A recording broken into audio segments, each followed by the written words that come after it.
Selamat pagi, perkenalkan nama saya Titin Rismauli Syombing, NIM 19622071, kelas akuntansi pagi 2 semester 6, mata kuliah Lembaga Bank dan Non-Bank. Dosen pengampu Ibu Ulfa Aktafani Nasution SEMM. Baiklah, di sini saya akan menjelaskan jawaban UTS saya sebagai berikut.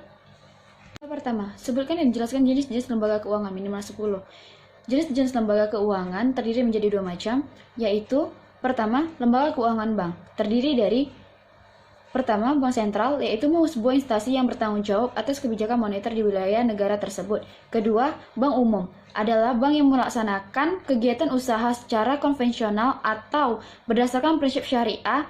Di dalamnya kegiatan memberikan jasa. Yang ketiga, bank perekrutan rakyat adalah lembaga keuangan bank yang melaksanakan kegiatan usaha secara konvensional atau prinsip syariah dalam kegiatannya tidak memberikan jasa.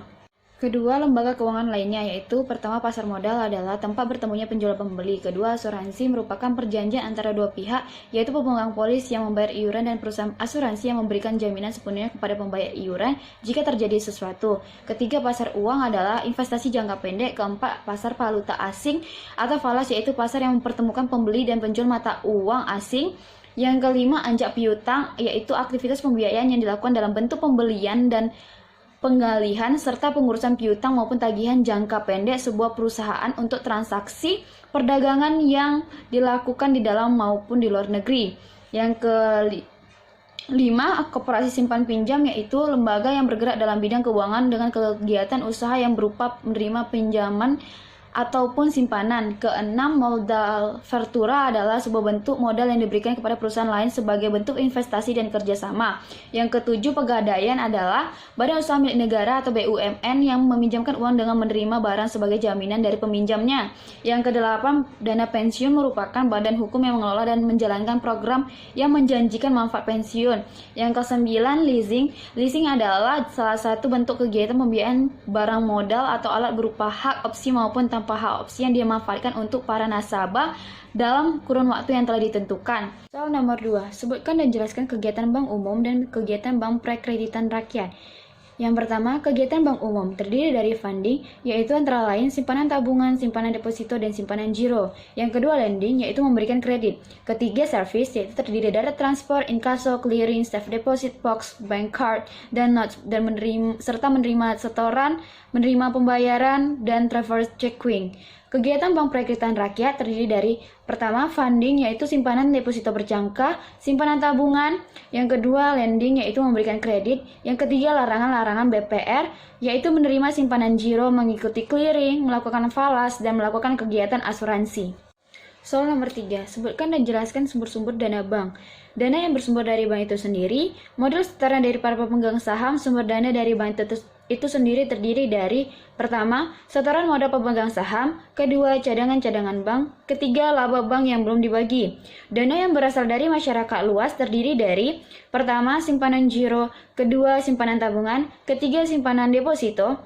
Dana yang bersumber dari lembaga lainnya terdiri dari pertama, kredit likuiditas dari Bank Indonesia, kedua, pinjaman antar bank atau call money, ketiga, pinjaman dari bank-bank luar negeri, yang keempat, surat berharga pasar uang, dan yang kelima adalah surat berharga pasar uang. Nomor keempat, sebutkan dan jelaskan prinsip-prinsip pemberian kredit. Jawabannya pertama, karakter atau watak, yaitu melihat bagaimana karakter dan latar belakang calon peminjam atau nasabah yang mengajukan kredit, dilihat bagaimana cara hidup, gaya hidup dari calon nasabah tersebut.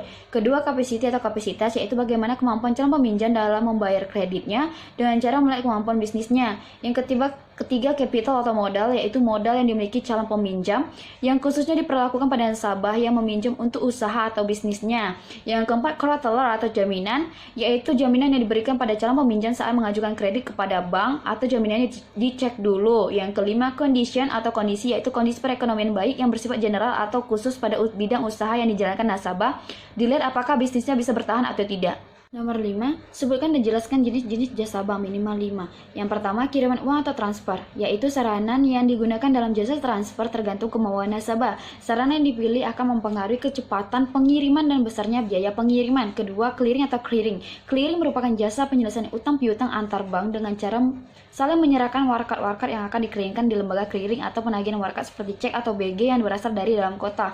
Ketiga, inkaso atau collection. Inkaso merupakan jasa bank untuk menagihan warkat-warkat yang berasal dari luar kota atau luar negeri. Sebagai contoh, apabila kita memperoleh lembar cek yang diterbitkan oleh bank di kota Bandung, maka cek tersebut dapat dicairkan di Jakarta melalui jasa inkaso. Keempat, safe deposit box atau SDB merupakan jasa bank yang diberikan kepada nasabahnya dengan jumlah menyewakan kepada nasabah yang berkepentingan untuk menyimpan dokumen atau benda-benda berharga miliknya. Kelima, bank card. Bank card merupakan kartu plastik yang dikeluarkan oleh bank yang diberikan kepada nasabahnya untuk dapat dipergunakan sebagai alat pembayaran di tempat-tempat tertentu seperti supermarket, swalayan, hotel, restoran, dan tempat hiburan. Keenam, banknotes. Banknotes merupakan uang kartal yang dikeluarkan dan diterbitkan oleh bank di luar negeri.